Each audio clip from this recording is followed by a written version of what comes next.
You know, there are certain days that will always etch in your memory. The day Kennedy was shot, I remember exactly where I was and what happened, and that was certainly the most momentous day until 9/11. Just cross the Hudson River, just north of the Tappan Zee. On September 11th, I was in the middle of literally trying to get away from it all. I was at home, I was in my kitchen. I had just walked into my apartment after having dropped my 3 kids off at school. Where the news is being made on this Tuesday, September 11th. From CNN Center in Atlanta, this is CNN Live at Daybreak. I was sitting in my office overlooking the newsroom, and the morning meeting was going on. It was the most routine day.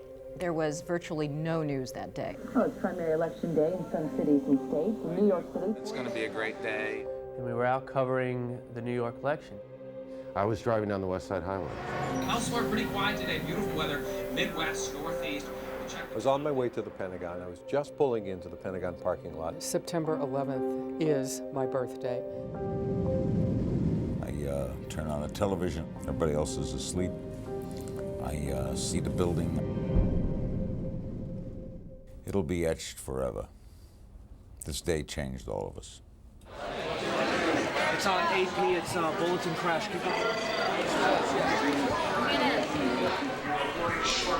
All of a sudden, during the commercial break, everybody started running through the newsroom.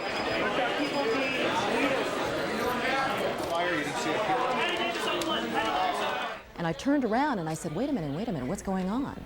And one of the vice presidents said, unconfirmed reports of a plane into the World Trade Center. Okay, full-fledged hard. 30 seconds later, I hear in my earpiece from the control room, get to the set, get to the set. We're going into breaking news.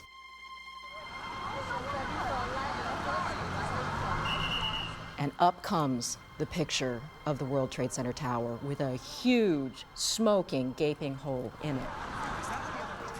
And I said, holy God.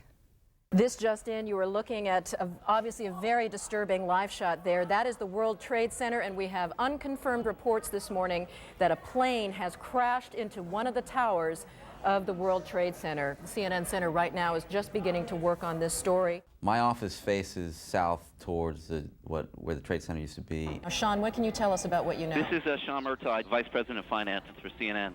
And started with a meeting with the head of our properties group.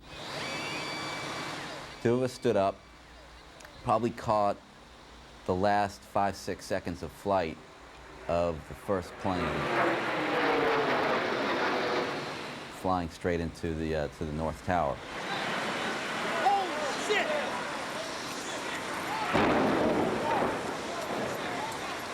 Impact, fireball,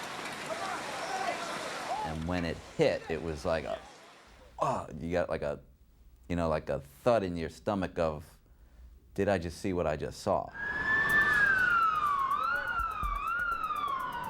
Sean, what kind of plane? Was it a small plane, a jet? It was a jet. You're talking about a large passenger commercial jet. A large passenger commercial jet.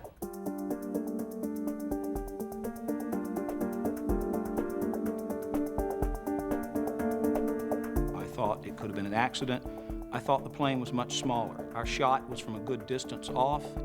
It was when we confirmed that it was in fact a 767 that I realized what we were in for. We are only now beginning to put together the pieces. There's a ton of smoke coming out right now. It is a remarkable scene. Looks like 6, 7 floors were taken out. I remember that moment in the newsroom when we were looking at the hole caused by the first plane, and people were saying, wow, that's weird. What was that, an accident, a small plane?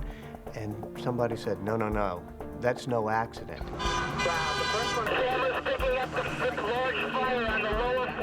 The fire keeps growing, the smoke keeps growing. As we were driving downtown, we had very little information. Tragedy unfolding in New York City. We turned on all news radio and were listening for whatever we could learn. Paper floating through the air a couple of 100 feet above. And all the information that was on news radio seemed to be secondhand. The fire is spreading now. The first jaw-dropping moment for us was at least a mile or 2 from the site, because the hole in the north face of the North Tower was many floors wide and many floors high. and you knew if it were a plane, it probably wasn't a Cessna or a stunt plane at that point in time.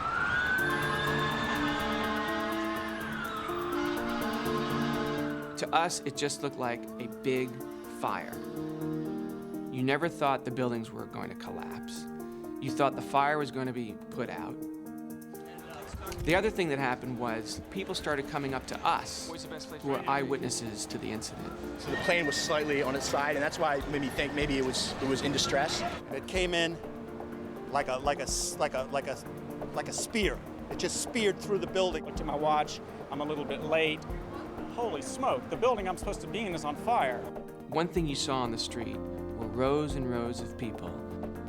People just standing, sort of hypnotized by the flames, in disbelief. Just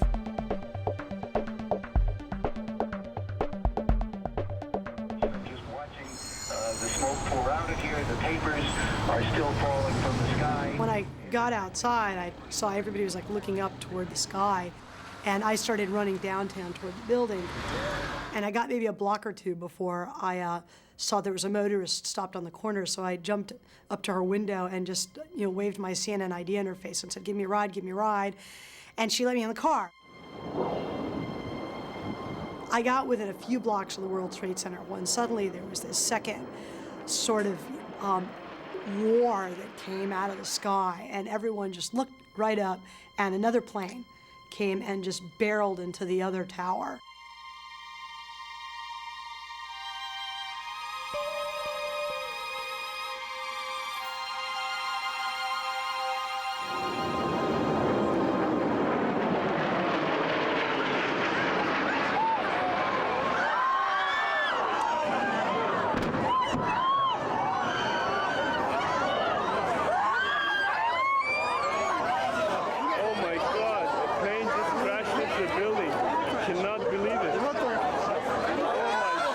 At first I thought, oh, I'm dreaming, I'm gonna wake up.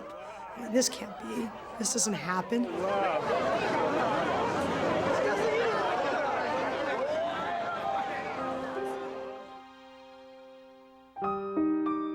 I looked up and the first thing I thought was, my God, that plane is flying so low. In a big city with these tall buildings, what's it doing so low? There was a schoolyard across the street, and I remember there were kids that were being evacuated from the schoolyard. And one of the girls looked up into the sky and she said to her father, "Daddy, look, they're doing it on purpose."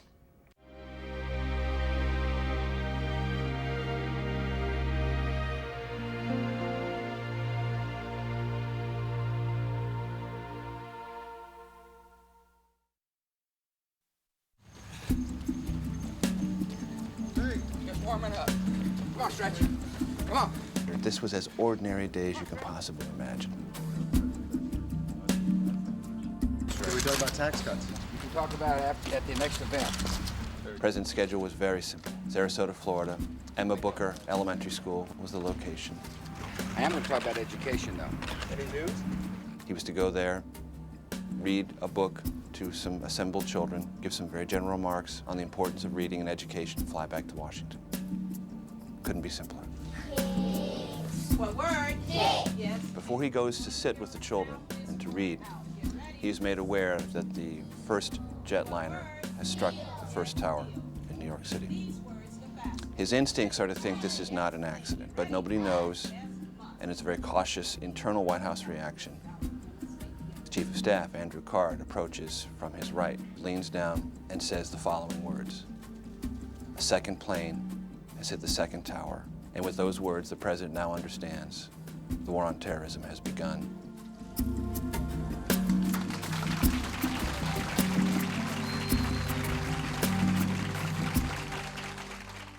Today, we've had a national tragedy.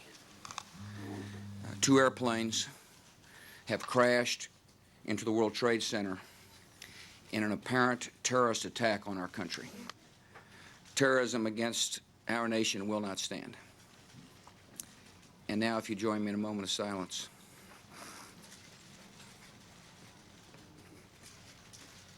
May God bless the victims, their families, and America. Thank you very much.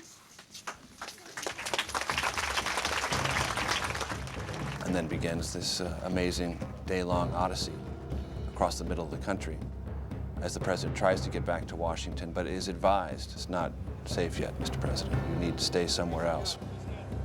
FLA, this is Air Force One departing Sarasota, Florida. We need to keep you in a place of maximum security. Air Force One provides that security. And until we're sure about what this is and what the bottom of all this is, don't come back.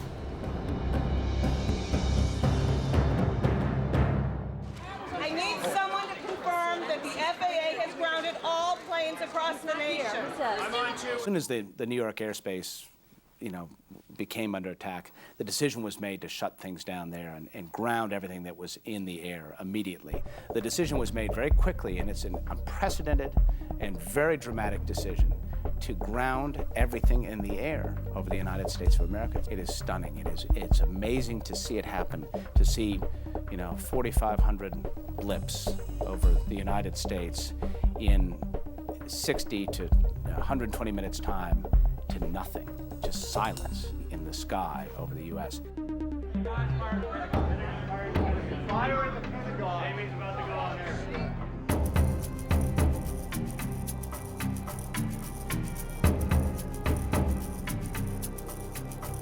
I mean, it was like a cruise missile with wings. Went right there and slammed right into the Pentagon.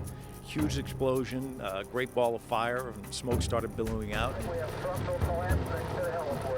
A portion of the Pentagon has collapsed. There was a voice in the hallway full of running people yelling, "Get out, get out, get out, we've been hit." A fire truck came and started pouring water on the fire, but it was having no effect. I mean, this was an extremely hot, extremely intense fire. After I determined that there wasn't any more information for me to gather in the office, I left. But before I left, I decided I would try to do one more thing. I tried to take the camera that's mounted in the corner in my office and see if I could put it out in the hallway and point it down the hall toward the side that had been hit. My thought was if the building, God forbid, continued to burn or something happened, that CNN would be able to go to a live picture inside the Pentagon. Unfortunately, we didn't have enough cable. Secretary Rumsfeld was in his suite of offices on the other side of the building from the impact zone. He felt it, and he immediately was on the attack site within moments, much to the displeasure of his security people, but he did it. And there are pictures of the secretary helping other men carry stretchers of the injured.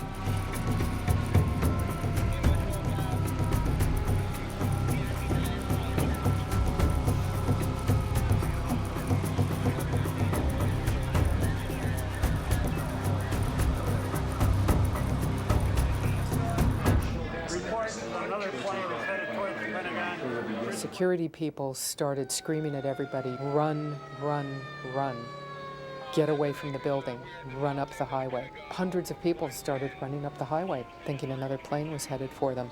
We're seeing members of Congress are walking by us here on the sidewalk. The Senate and the House were both in session that morning, and people started pouring out. And I turned to a guard, and I said, "What's going on?" And he said, "There's a plane, and it's headed this way." And at that point, we started running. Stay away from the Capitol, James! And I remember thinking to myself, how far away do I have to be from the Capitol to not die? Just go out of the immediate area of the Capitol, down Pennsylvania Avenue. I was standing on the sidewalk about 3 blocks away from the Capitol, and all these members of Congress were walking by me. One person I talked to a lot is the spokesman for the Speaker of the House. And I said, "Where's the Speaker?" And he said, "He's not here." And I said, "Well, where is he?" And he said, "He's gone. He's somewhere safe." And that was the first word that we got, that they had evacuated some of the top leaders.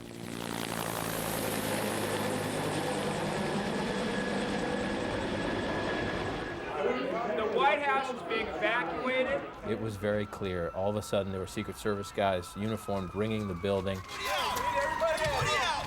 Let's go! Come on, guys, let's go! Come on, let's go! No choice, no choice, right now. Cameras up. Equipment stays, it isn't worth your life, go.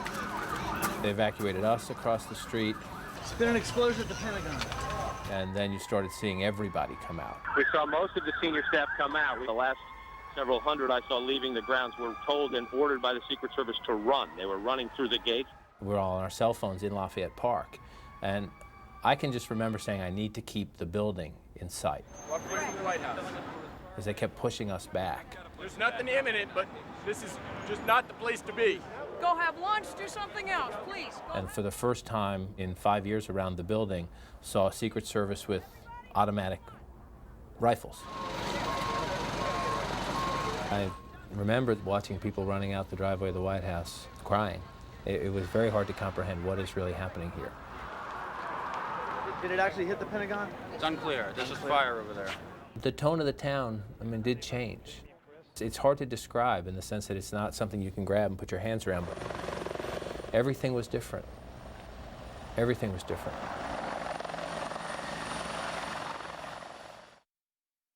The building's exploding right now. You got people running up the street. Clear out of here now. There's a tremendous amount of smoke and flames billowing out of the building. Well, it is a grotesque sight. You could see the rush below on the street as people continue to run. Many of them were inside the building when they felt the explosion, and they say there was just pandemonium. And hear this just deafening roar of fire engines and police cars. And nobody really knew what had happened other than that something had happened on purpose.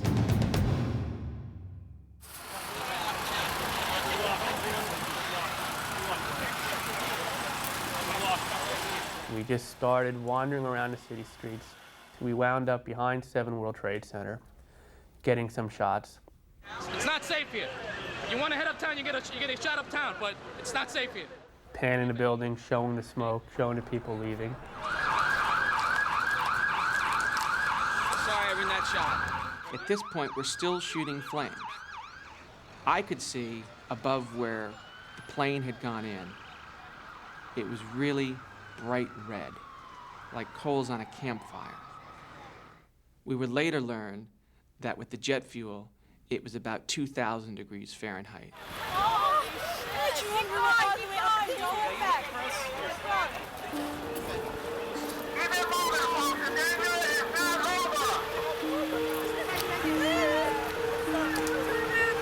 The Trade Center is so tall and it looms over you that it looks like you're almost on top of it when you're looking up at it.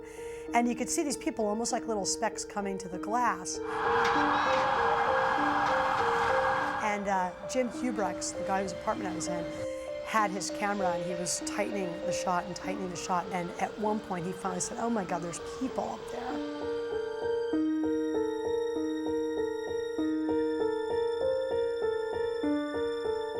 And some of them were waving what looked to be maybe shirts or jackets out the window, trying to get somebody's attention.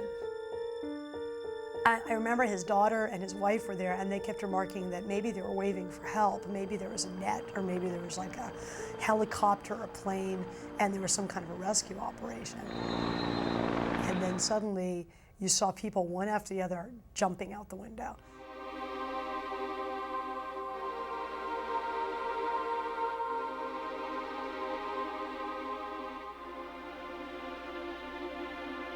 People were flailing against the wind as they fell, almost as if they'd had second thoughts. It was absolutely horrifying.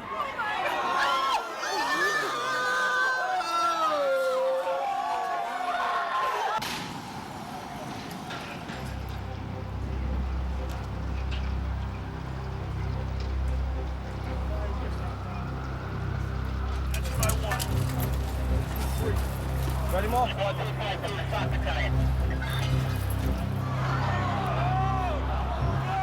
There has just been a huge explosion. We can see a cascade of sparks and fire, and now it looks almost like a mushroom cloud explosion. And I'll tell you that I can't see that second tower. The whole tower just came down.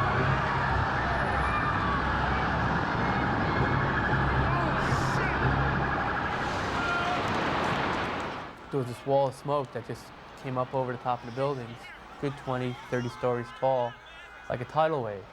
Let's go, let's go. We grabbed the camera off the tripod.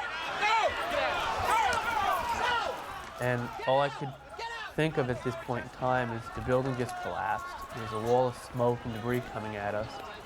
Is there going to be another explosion? Is there going to be gas? Is there chemical in it? And we ran.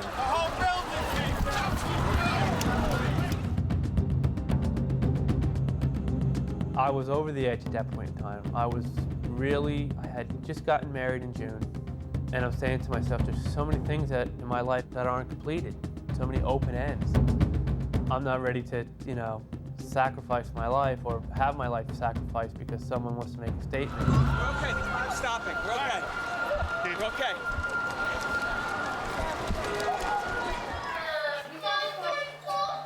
It's all closed. Everybody, we're in good shape. Emma's room. There was this tumbleweed of debris that came at the building. And the building had all glass windows. So as the debris was coming toward me over the tops of everything, the brightness of the sun was just completely blacked out. And it became almost like nighttime. And then there was just silence. And there weren't any more ambulances. You couldn't hear the police cars. You couldn't hear the people in the street anymore.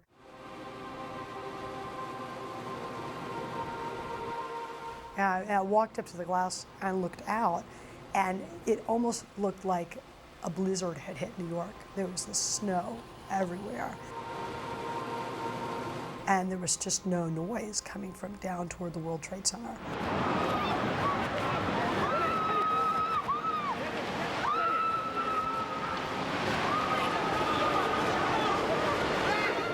Which way to go?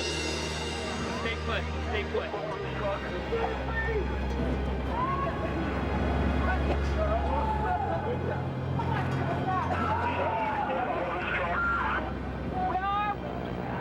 You're in front of St. Paul's Church on Fulton and Broadway. Which way to go?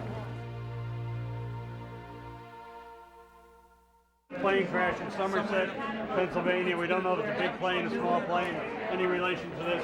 Plane down in Pennsylvania. Somerset County? Somerset County, right. Yeah, get that map made.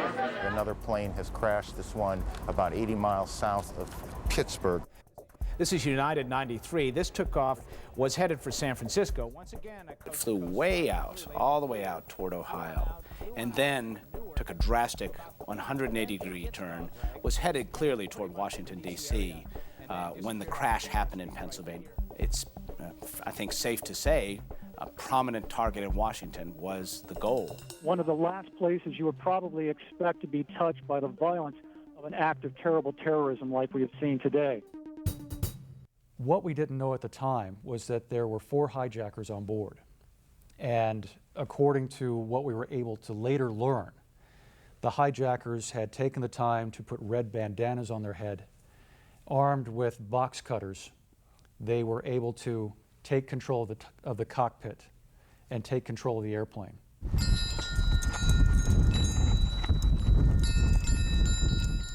What they hadn't counted on was people on board making phone calls to their loved ones and to others.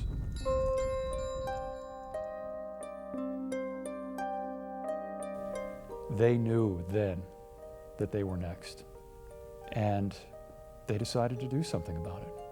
They got together, they discussed it, and this is what really gets me. They voted.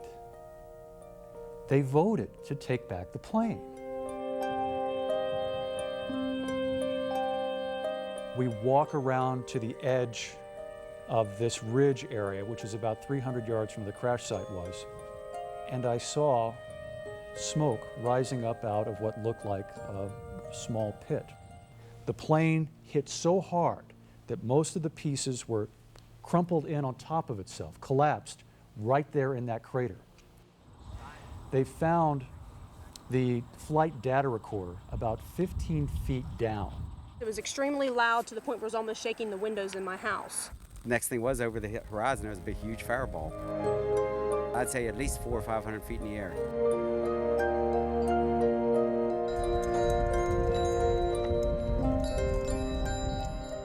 I've heard this a number of times, that Shanksville, Pennsylvania is the site of the first victory in the war on terrorism.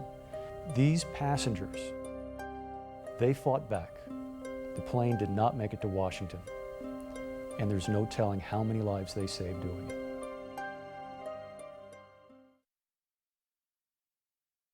There was a big impact with some noise. The floor shook, and we all evacuated.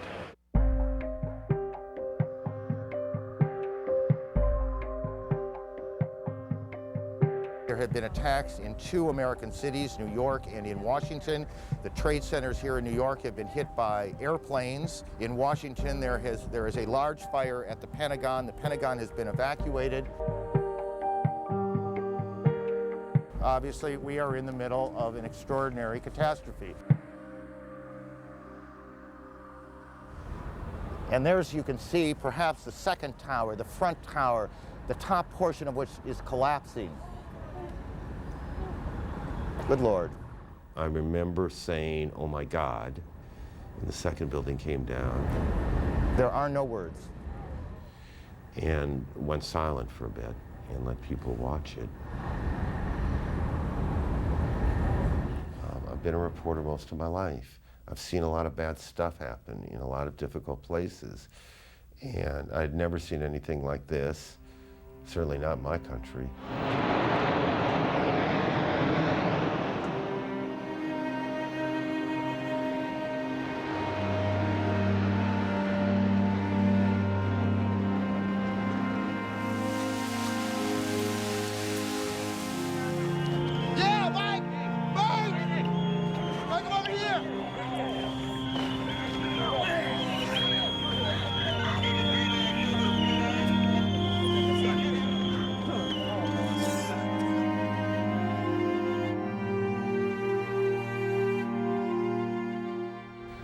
We've been talking about buildings falling, planes hitting, but this isn't about buildings falling and planes hitting.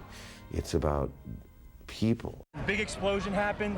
Some guy came out, his skin was all off. There was smoke everywhere and people are jumping out the windows.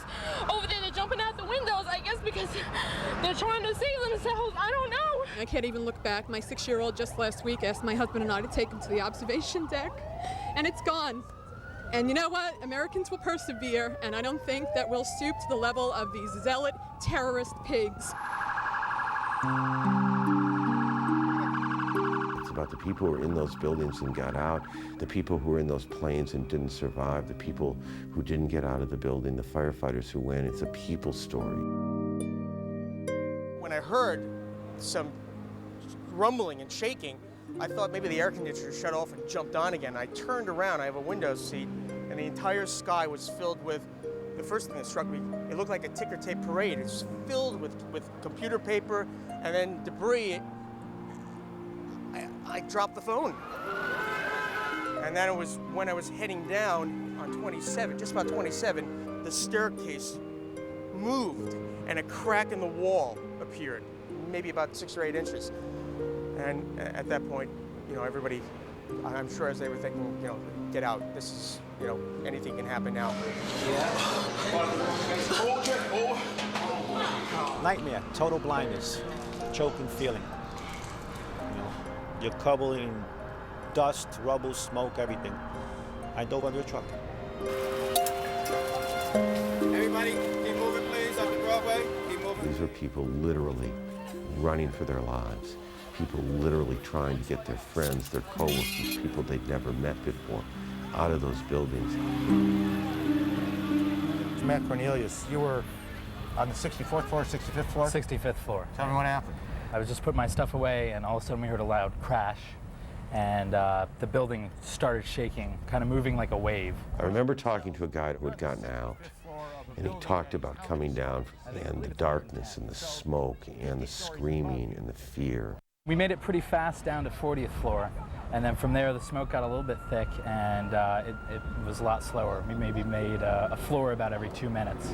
It was packed. I mean, it was a virtual traffic jam. And I thought, what an incredibly powerful story this is, and there must be thousands of them. Thousands of people who got out, who could stand next to me and tell me the same story, and it would be as compelling the 100th time I heard it as the first time. Lucky man. I am very lucky. I thank God very much.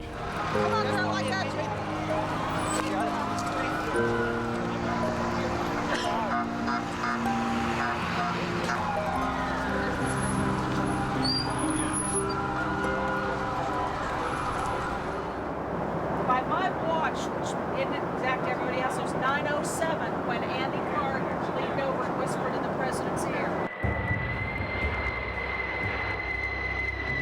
This is Ann Compton with a pool report. I am with the president in Louisiana. He took the press pool that day, very small traveling set of reporters who were always with the president. Touchdown? We were not told where we would land until the time came. We do not know when, where, or how he is going to leave. That pool went with the president on Air Force One. He flew to Barksdale Air Force Base in Louisiana. The president has delivered to camera a statement that says that freedom has been attacked, but freedom will be defended. Make no mistake, the United States will hunt down and punish those responsible for these cowardly acts. I've been in regular contact with the Vice President, Secretary of Defense, the National Security Team, and my cabinet. The resolve of our great nation is being tested. But make no mistake, we will show the world that we will pass this test. And then quickly back on the plane. And then they flew to Offutt Air Force Base in Nebraska because it was a Strategic Air Command center there, an underground bunker. The president just now coming down the steps of Air Force One, a Secret Service agent following him very closely behind. He salutes to the Air Force officers and gets into a black sedan. We are pulling through the base now. There are armed riflemen blocking some of the roadways, one of them in a kneeling position. There has been protection like this everywhere we've gone since we left Florida this morning. There is just a little brick building with a door. And the building is basically not much bigger than the door itself. And opens the door and they all go down these stairs, just right down. Because they're going to this underground, fortified, concrete reinforced war command center created for the nightmare of a nuclear attack.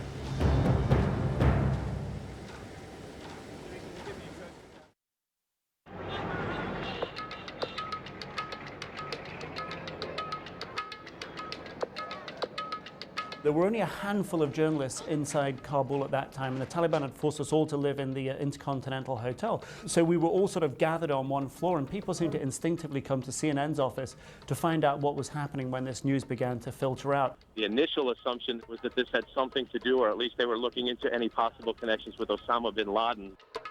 We were told that the Taliban foreign minister was going to make a press statement, and we said that could he make it in the hotel, because that's something that we wanted to cover live. Does the Taliban categorically condemn these attacks on the United States? And first of all, he started to say that this was something that the Afghans, that the Taliban had tremendous sympathy for. We criticize terrorism in all its forms. He said that he didn't believe that Osama bin Laden could be involved because he said this was far too complex an attack for him, and that this was, you know, he was just a simple man living in Afghanistan at that time. Can you rule out any involvement by Osama bin Laden? No one has blamed or accused him formally. They wanted to show their sympathies to the world, and they also wanted to say at that point, early on, 4 hours after the attacks, that Osama bin Laden wasn't involved. Thank you. Just in the last few seconds, another building, building number 7, one of the buildings in support of the World Trade Center towers, has collapsed. This is no small building, as you can see, at 47 stories. It would stand out in most American cities. As all this rubble adjusted itself, more buildings came down. The fire consumed more buildings. The structure of the buildings that were there was compromised and kept teetering. You hear that? Keep your eye on that building. It'll be coming down soon.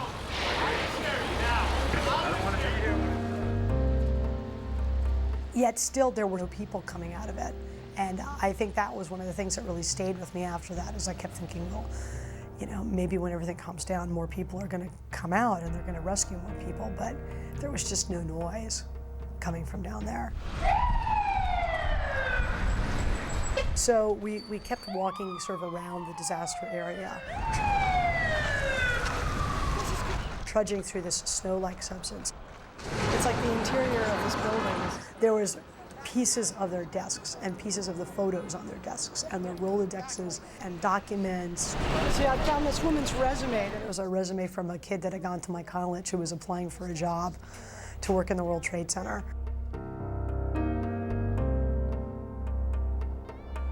It was very much like a weird movie, like, you know, the day after, like a nuclear accident or a nuclear winter. It didn't make any sense. So what do you have now? Do you have a sense of anger? Is it fear? What do you... Right now, I just hope everybody is safe that can be saved. The people that are dead, well, what can you do for them? Just pray for their loved ones, you know, that's all. And what about tomorrow? Tomorrow, there's going to be a lot of people being found in the debris. There was a huge part of that day where I became a little bit obsessed with how many people, because we knew that how many people worked in the buildings. We knew that there were thousands.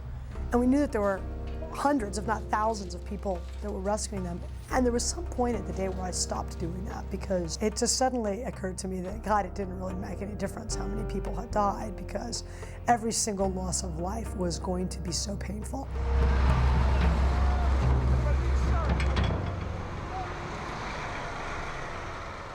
Put your mask on. Put your mask on. I remember one of the first things about Rudy Giuliani. The situation is that 2 airplanes have attacked, apparently. One of his first press conferences, somebody asked him about the death toll. He said, "It is going to be more than any of us can bear." The effort now has to be to save as many people as possible. There was absolutely no evasiveness in his language. Giuliani got up and said, "This is as horrible as you can imagine and maybe worse." We lost the deputy chief of the fire department and the chief of the department.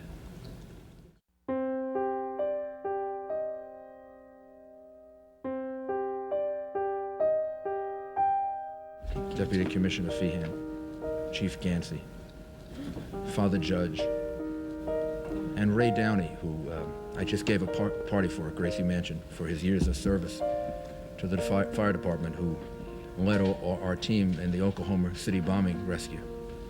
We've also lost him.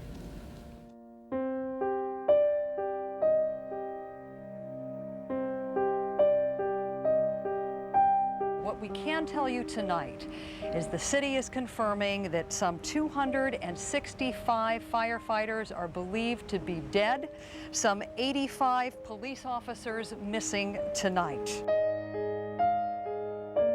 It was very difficult for anyone to get this information because of the horror everybody was dealing with downtown. You know, the last thing the police and fire department was interested in doing was trying to finalize numbers for us. They were saving lives. We can only surmise that we are talking in the hundreds, the thousands of people. I think even those out there who may not believe that there is a God, at a time like this, we all reach out for a higher being. I remember saying on the air, God rest their souls, because you could only imagine how many people were in there. Of course, we had no way of knowing. I mean, at one point they said something like 10,000 people could be in there. You know, it turned out to be just under 3,000, but, you know, it doesn't matter. I mean, the numbers are just mind-boggling. This is the most unbelievable thing I've ever seen in my life. The Twin Towers are on the ground level.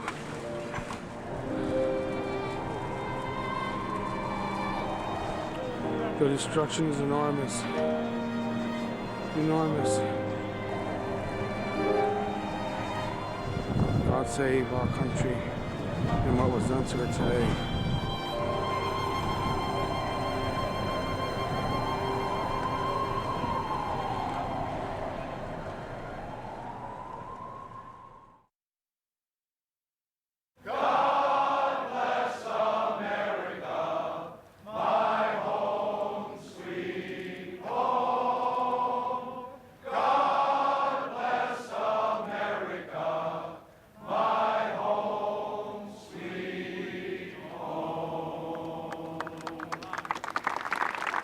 A pointed display of bipartisan unity at this critical moment in U.S. history. I think it was just off the cuff. Somebody started singing. I think they learned something out of being stuck in the same bunker together for a few hours.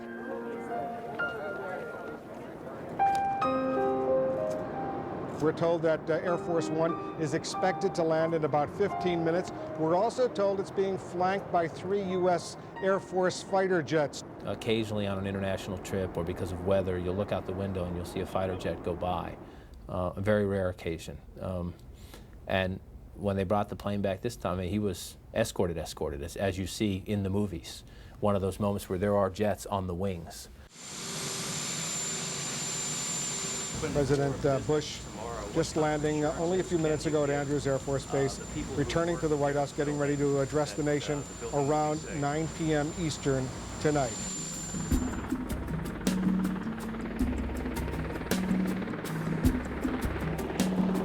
Marine One is the helicopter that has the president on board and lands on the south lawn of the White House, which is the routine procedure when the president returns to the White House from Andrews Air Force Base. Their goal at the moment was almost more than what he said, was to show the president is at the White House.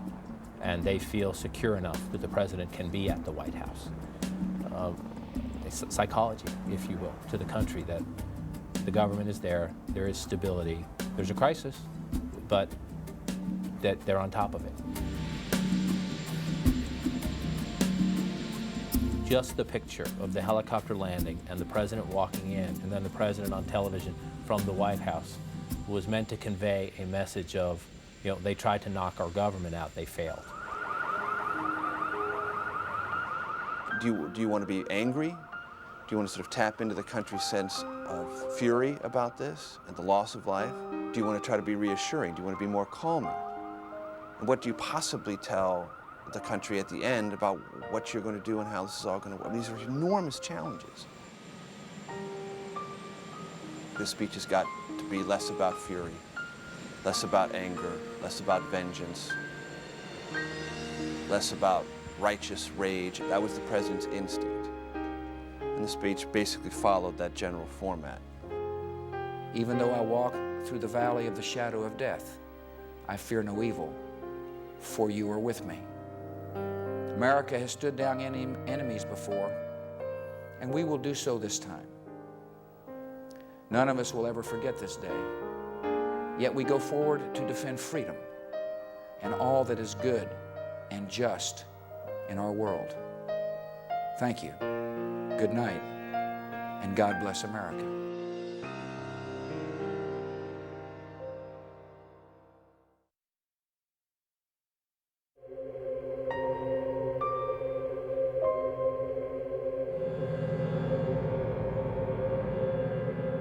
It is almost 22 hours after the unspeakable terrorist incident that has forever changed New York City.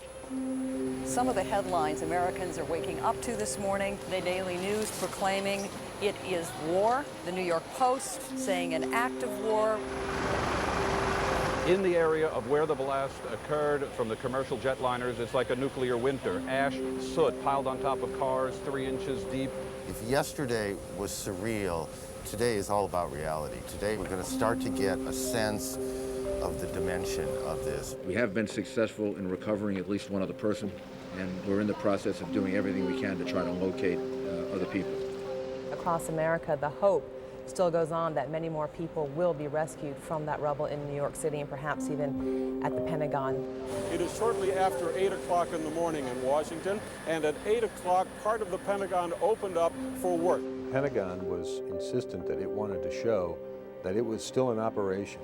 The search is beginning inside now as they try and find out exactly the human tragedy of this catastrophe that has befallen the Pentagon.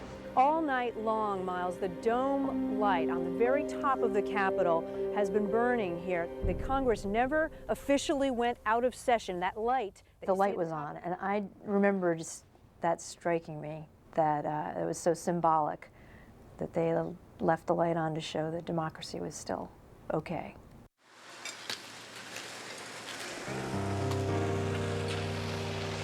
City officials have no idea what kind of reality they confront in the rubble of the World Trade Center.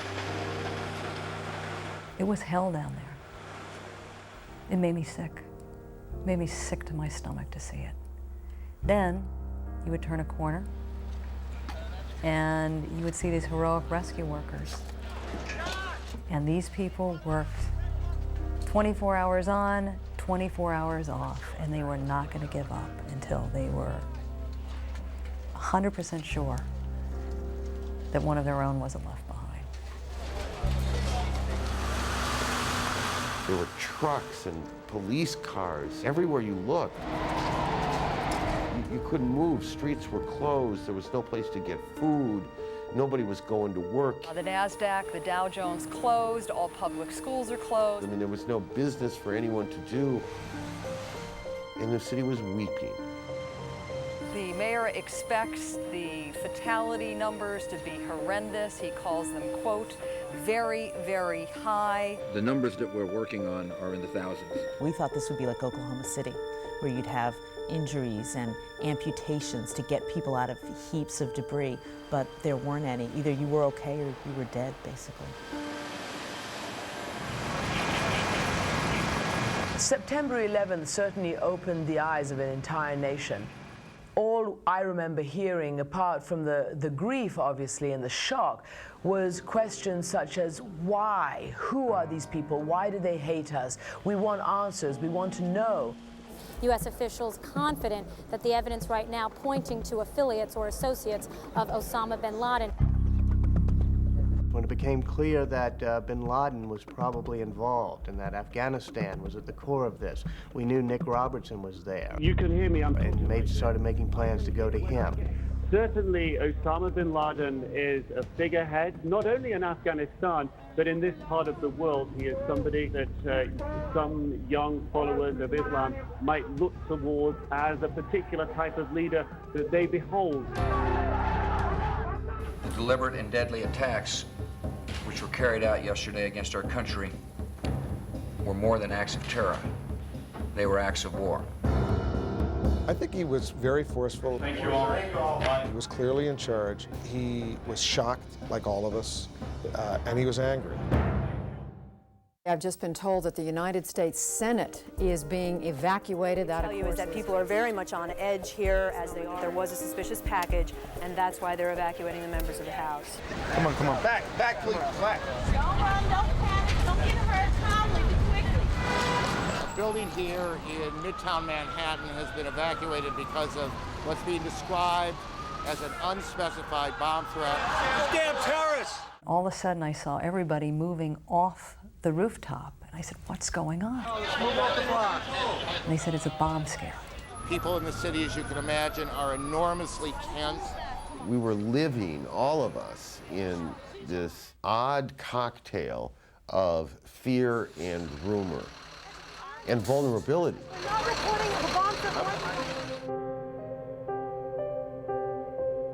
He called me at 10 to 9 and said, our building has just been hit by a plane. There was the second plane that came around and slammed into the building. When he went to work, his mom said goodbye to him, gave him a big kiss, and never saw him again. And I said, oh God, John, please get out of there safely. We're at the corner of Lexington and 26th Street in Manhattan. We're at the Armory, where hundreds of families are lined up behind me trying to get information about their missing loved ones. They're asking for all... When we first arrived there, my producer Miriam Falco and I, we were concerned because we did not want to thrust ourselves at these people. This woman right here... We felt very strongly that if they didn't want to talk to us, we didn't want to talk to them, and we weren't going to hound them. I'm looking for my older nephew. But in fact, it was the opposite. We've been here over 2 hours. They told us twice they'd take us next. They sought us out. Let me give you... And I have here with me Vinny Kamaj. Several different people stand out in my mind from September, and one of them is Vinny Kamaj. He was the first interview that I did on camera. He was looking for his father. His father was a window washer at the World Trade Center. If you think your father might be out there somewhere, what would you want to say to him? I want to tell him that we all miss him, his little nephew, Luke, misses him, and that we're strong. We got hope. Thank you. Thank you. Aaron, I've been talking to these families for 2 days now, and all of these stories are very much like this. People are just hoping that their relatives are out there somewhere, and they're begging us. It was just so moving to hear from this young man how he was just searching and searching for his father. If anybody see my daughter. He has a daughter, 7-month-old. I want him to come home. We're not going to give up until we find you. We love you. When you interview person after person who is missing someone who is so special to them, so important, fathers, mothers, sisters, wives, husbands, children, I don't know how you can help but cry.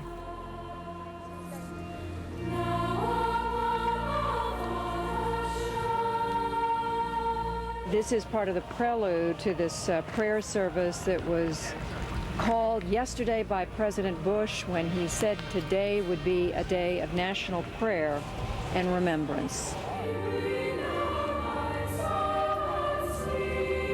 A striking picture if you just look at the pews of, you see the former presidents, you see Al Gore there. So many have suffered so great a loss, and today we express our nation's sorrow.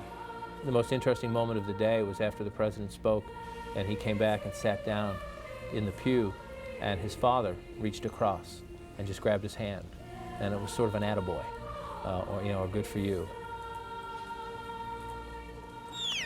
I can hear you, the rest of the world hears you, and the people who knock these buildings down will hear all of us soon. I think people understood what he was saying, and you could see it in the reaction. Do you want bin Laden dead? I want him held. I want justice. And there's an old poster out west, as I recall, that said "Wanted, dead or alive." We are one country today, committed, unified, in the pursuit to find and punish and obliterate those who committed that horrible act against this great nation. The emotion here is rising dramatically. Everybody is moving into position. Our heroes will now open the marketplace. The determination not to allow terrorists to shut down our financial system was absolute. The markets today tumbling right from the opening bell. The Dow Jones Industrials plunging more than 650 points. Over the course of the next 5 days, $1 trillion in market capitalization was ripped out of our financial markets. $1 trillion.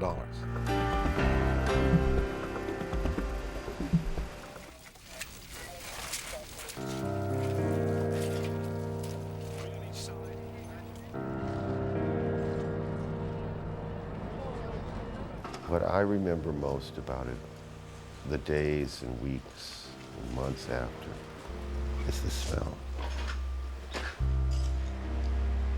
I don't know what that smell is. Jet fuel mixed with burning steel, mixed with human tragedy.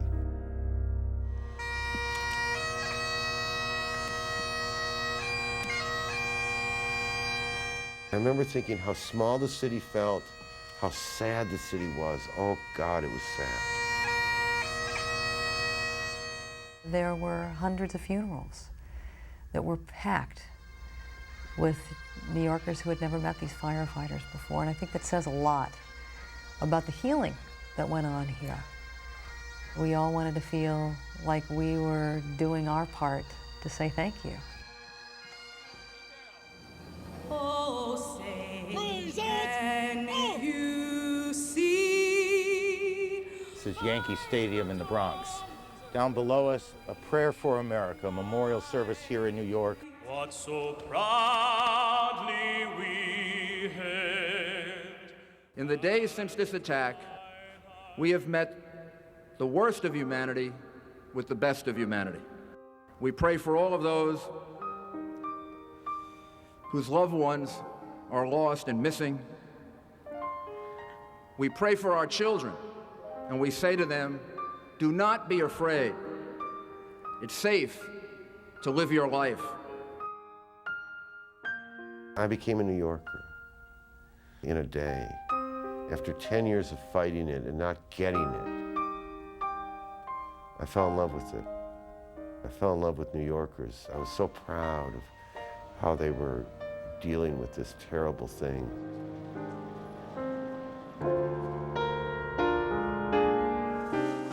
They were committed from the very beginning to deliver their city from the ashes and build it back up again, come hell or high water.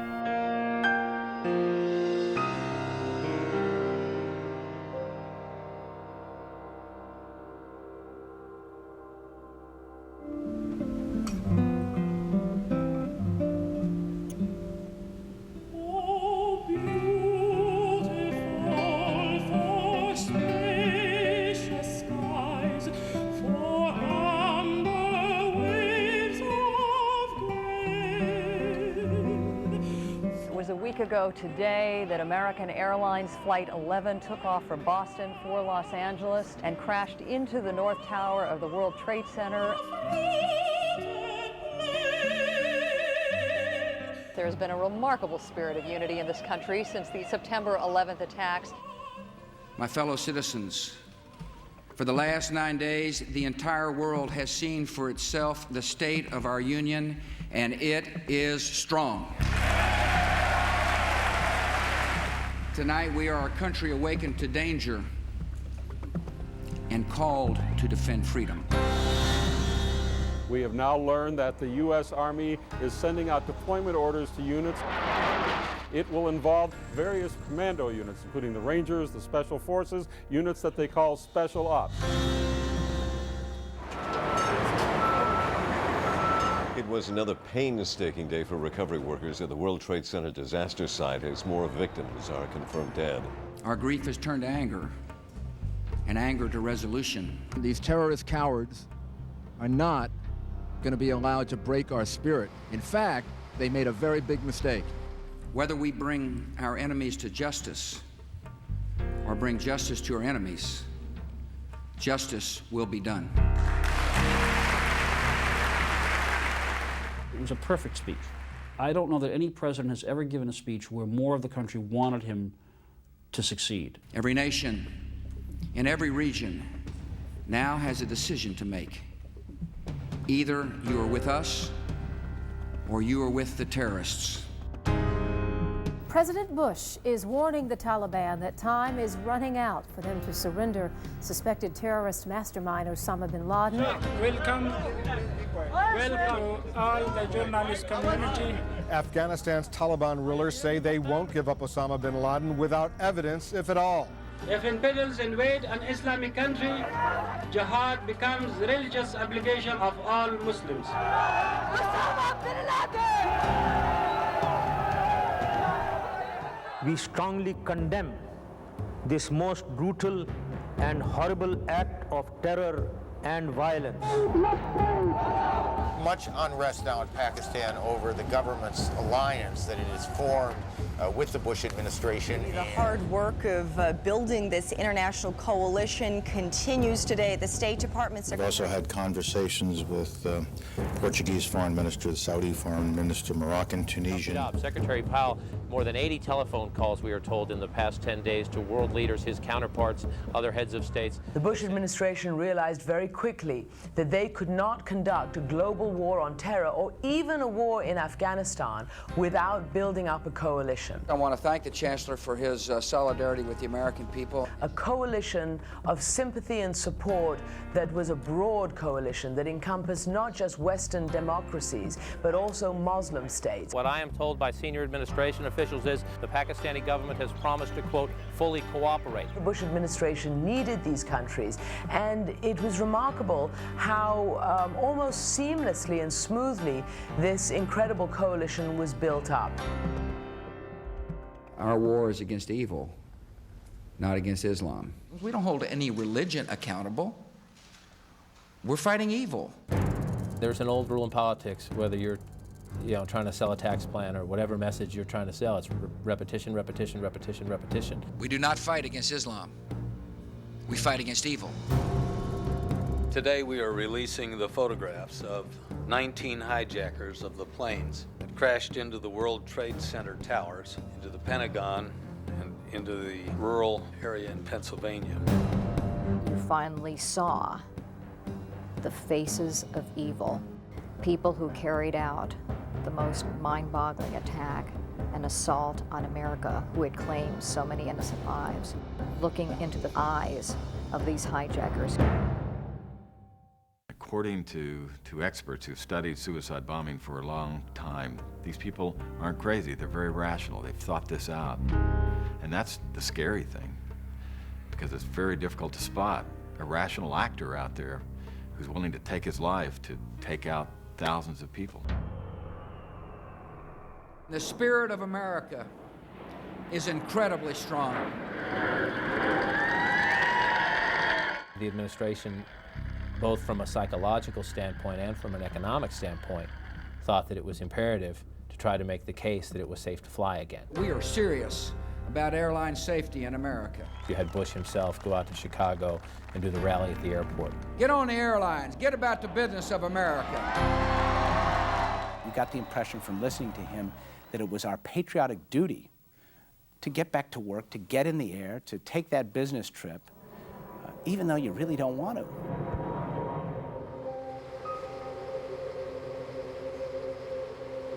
The Federal Emergency Management Agency, or FEMA, ended its search and recovery efforts at the World Trade Center ruins today.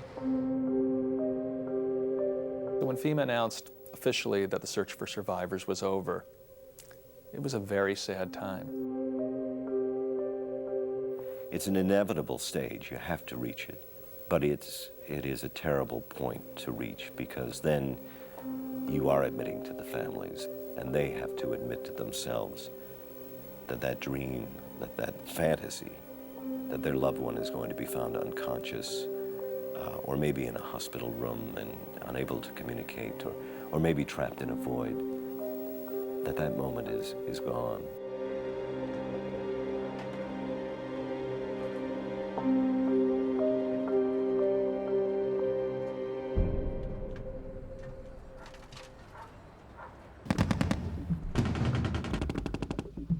Our troops maintain a level of readiness. We're in a prepare mode. We train every day for war and pray for peace. We're at a heightened state of security. We pride ourselves on being ready to go whenever the nation calls us. We had a pretty good idea that the war was going to start probably on Sunday. Senator Edwards, thanks for joining us. Welcome back. I was anchoring our Sunday program, Late Edition, and I was sitting there when they told me in my ear, get ready, this war has begun. We have a live picture that we're showing from Kabul. We're seeing some flashes over there. There was a big flash, and then there is firing into the air. On my orders, the United States military has begun strikes against Al-Qaeda terrorist training camps and military installations of the Taliban regime in Afghanistan. Operation Enduring Freedom opened up on October 7th, like many other military campaigns. U.S. fighters and bombers taking out key Taliban targets.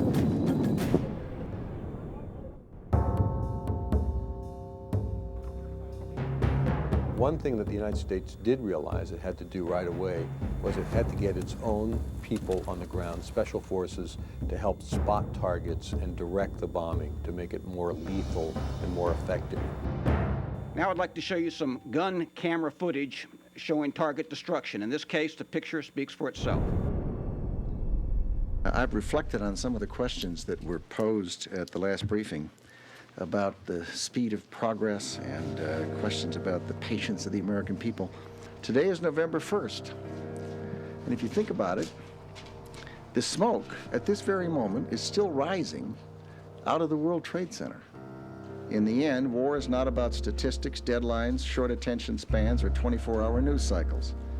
It's about will to see this through to certain victory.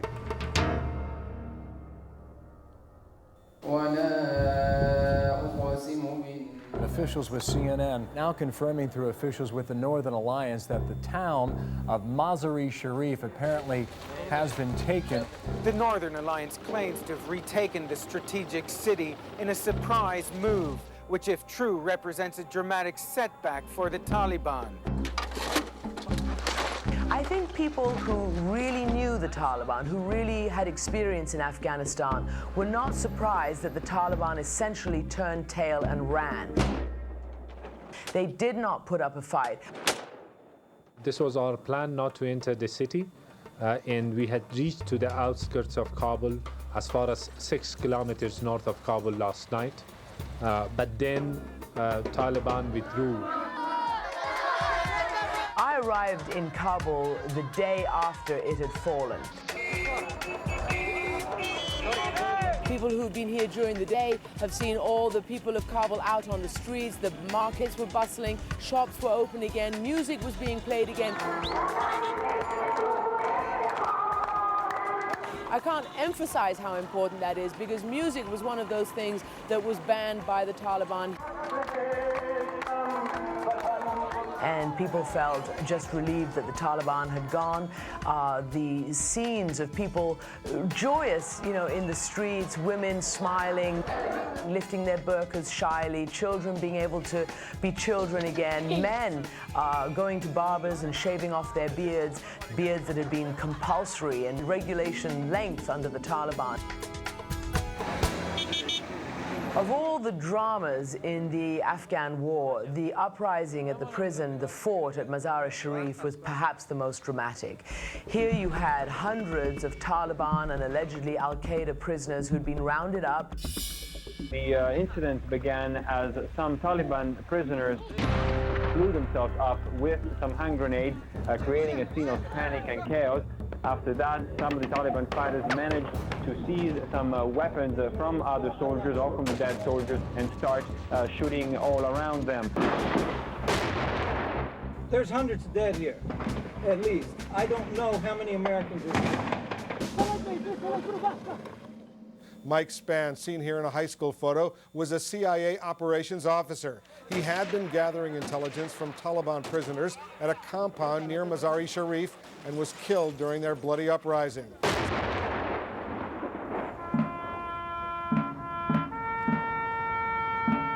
The death of the young CIA officer brought out into the sunlight for the first time the role that CIA paramilitary forces have played in this conflict. They develop relationships with very bad guys and try and glean intelligence from them. And on that day in Mazar-e-Sharif, as we know, Mike Spann and his CIA colleague was questioning one of the recaptured prisoners, John Walker Lindh.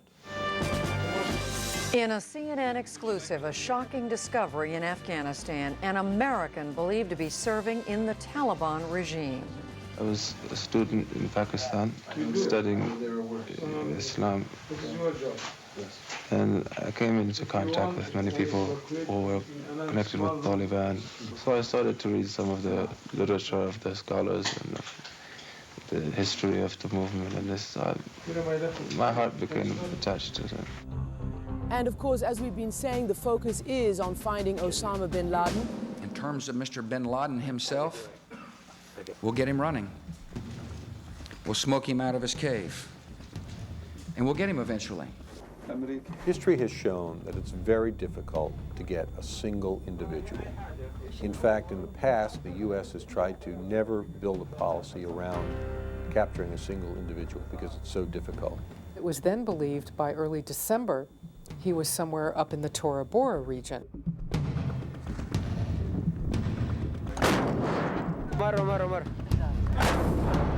This has been a day of unbroken military activity by United States forces in the sky, air activity, B-52 bombers attacking the White Mountains, Tora Bora behind me. What is the latest thinking now about where bin Laden might be? Anybody's guess is the latest thinking. We do not know with precision where he is, and that's the same status, same answer you've heard for quite a period of time on that. By the end of 2001, all the major cities in Afghanistan had fallen. The Taliban had fled. But had they really? The Taliban are people who live in Afghanistan. They go back to their villages. They go back to their farms, to their families. The ideology is still there in many places in Afghanistan. There is no doubt that the United States military intervention in Afghanistan has had a net positive effect for the people of Afghanistan. Their situation has not become perfect since, but it is incredibly and immeasurably better.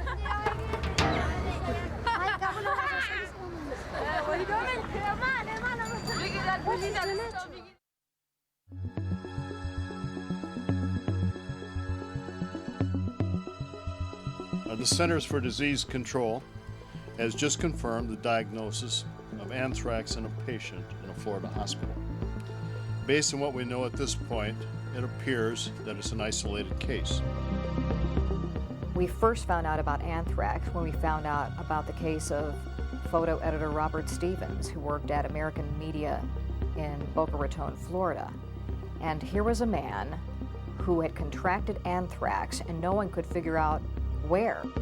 Some disease organisms are so tiny that a single drop of liquid culture may contain millions of them. We hadn't seen a case of inhaled anthrax for 25 years. Breathing in only a few could cause infection. Anthrax was certainly one of those things that we absolutely glossed over in medical school, just one of those, here's what anthrax is, but you'll never really need to know about it.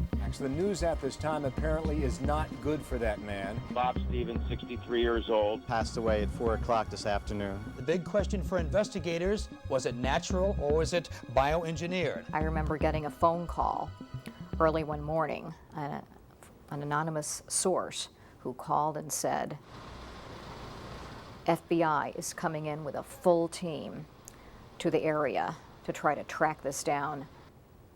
This is serious.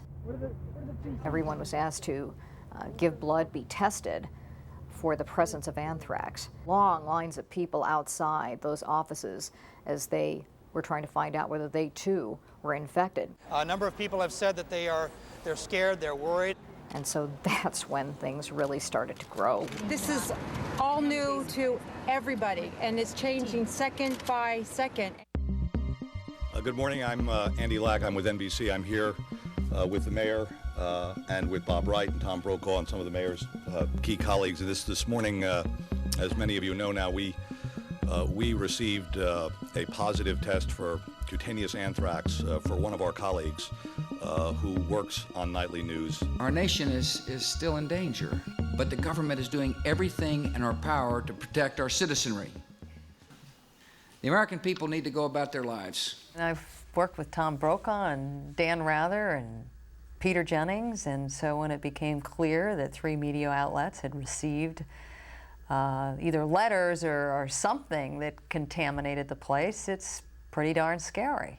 We all did this thing in our minds. What have we touched? What have we opened? Mr. President. Majority Leader.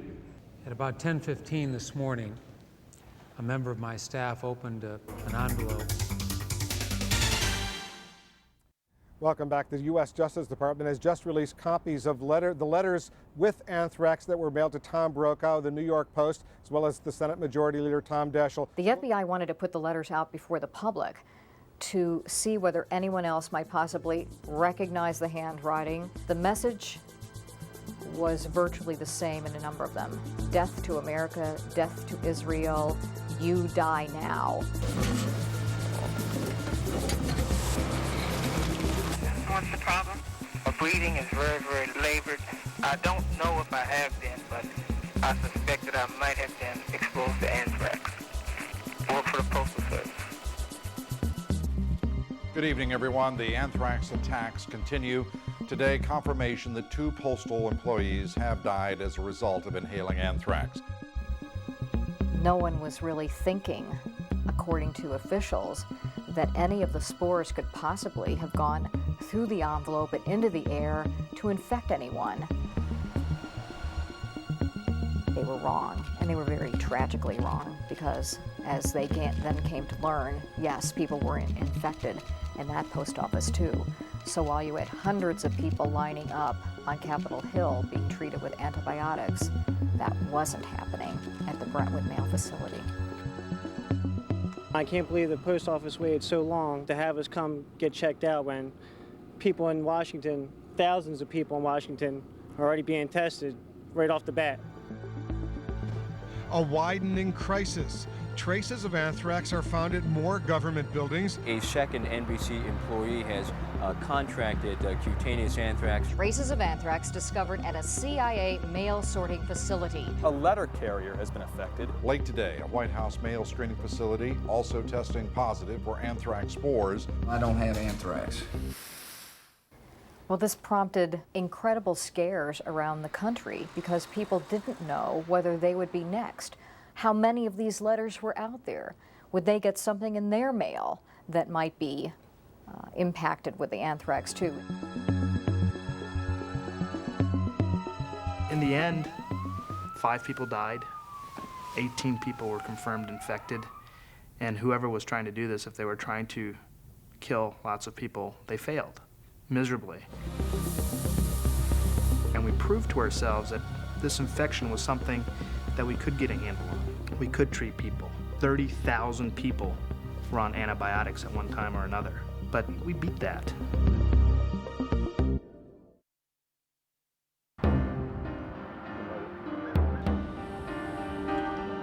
Breaking news this evening.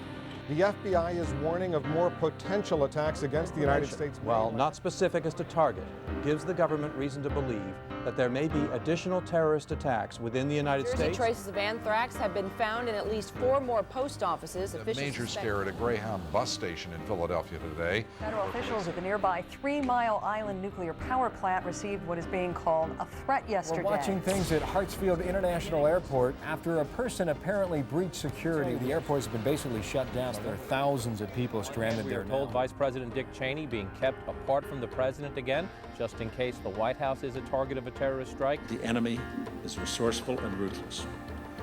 We have to assume there will be more attacks.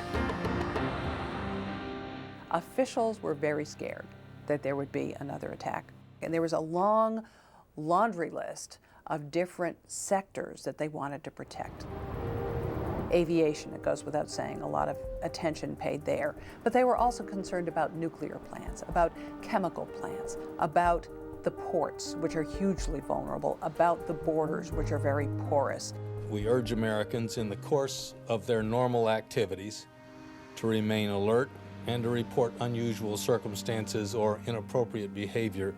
Everybody is concerned about what's going to happen next. You just feel so vulnerable now because you don't know what's going to happen, where it's going to happen. A lot of people are afraid. They're scared. It's overwhelming, the whole thought of it, the devastation.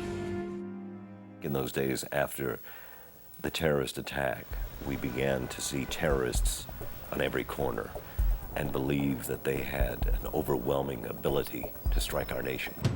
In the name of Homeland Security, Attorney General John Ashcroft is asking law enforcement officials nationwide to interview some 5,000 people currently here on temporary visas. We have in detention about 563 individuals who are being detained on Immigration and Naturalization Service items related to the events of 9/11. Look out, look out! A lot of people were being rounded up and being held virtually incommunicado. Are there still, in your estimation, sleeper cells, Al-Qaeda sleeper cells roaming around the United States at this time? We have every reason to believe that there are still people out there who came into this country for the purpose of trying to hurt us. The whole point of a sleeper cell is to blend in, to become part of the population, leading normal lives, waiting for that point to be activated, and then carrying out their attack. Osama bin Laden lashes out at the United States and the United Nations in a videotape broadcast today by the Arab language TV channel Al Jazeera. On the tape, bin Laden claims the United States has no proof to justify its attacks in Afghanistan. The White House reacts, and Condoleezza Rice calls in the heads of the television networks and asks for restraint. They were concerned that there might be secret messages transmitted to sleeper cells on what to do next, what to hit next, and so on, in these tapes. Time passes, and we haven't heard from bin Laden. And I get word, along with one or two other journalists, that there is another tape of bin Laden that has not been released. That it is a tape that bin Laden might not want released. U.S. officials say that when you see this tape, you will have no doubt that Osama bin Laden and al-Qaeda were the masterminds of the terrorist strikes on the United States 3 months ago.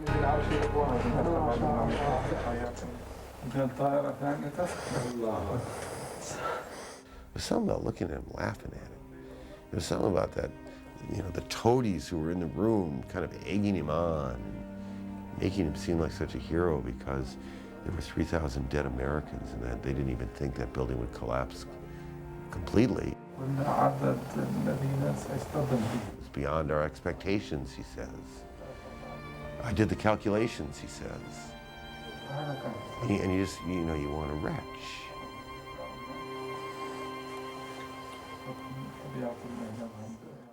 Aviation officials at Logan Airport saying that a man on board American Airlines Flight 63 was apparently trying to ignite explosives that were in his shoes. We were lucky. He didn't get away with it. Some courageous passengers and crew members wrestled him down and stopped him. Officials saying that the man in custody was carrying a British passport, identifying him as Richard Reed. They say he's about 28 years old. We think it is very important since September 11th for America to remain on the highest possible alert. We will take every possible action to make sure that this kind of injury and assault on America and on its freedom does not happen again. The thing that is so scary is that it is impossible to protect all the things they need to protect. We will be on alert indefinitely.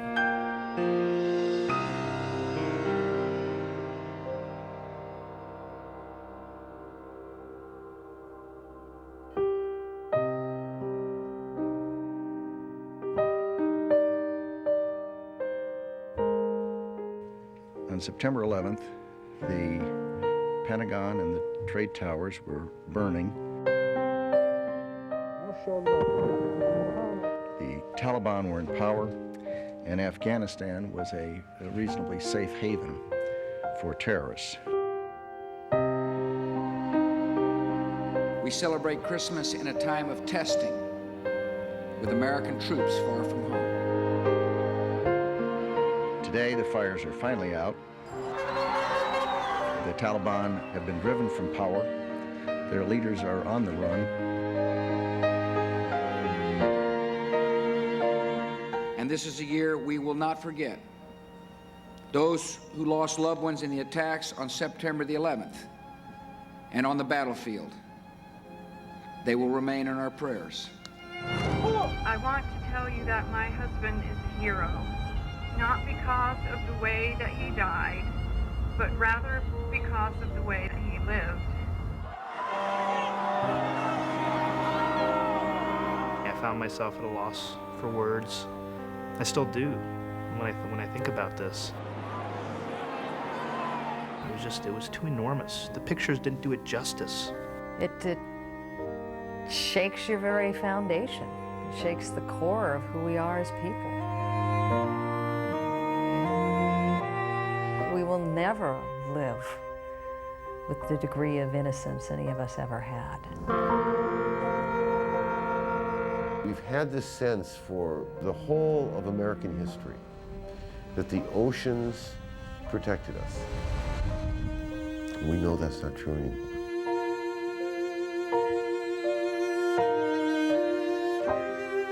The first morning in New York, I came across a poster on a lamppost describing a man with brown hair and brown eyes, 36 years old, 5'11", 175 pounds, missing.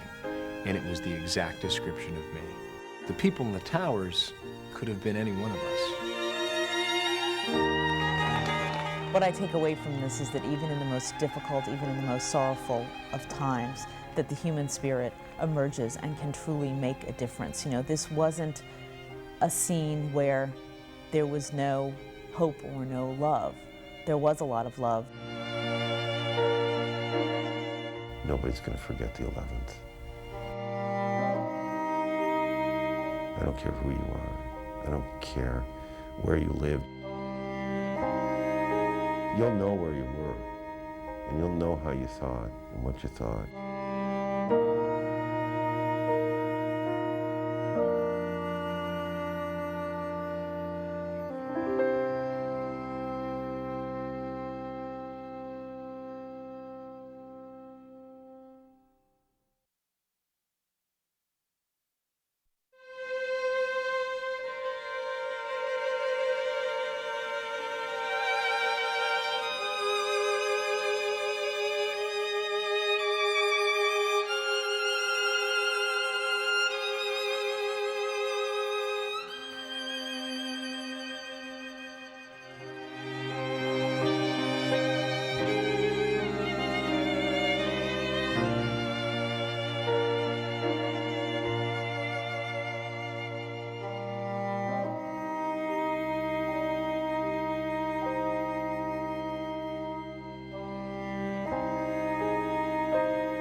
In the wake of the terrorist attacks, America has truly come together.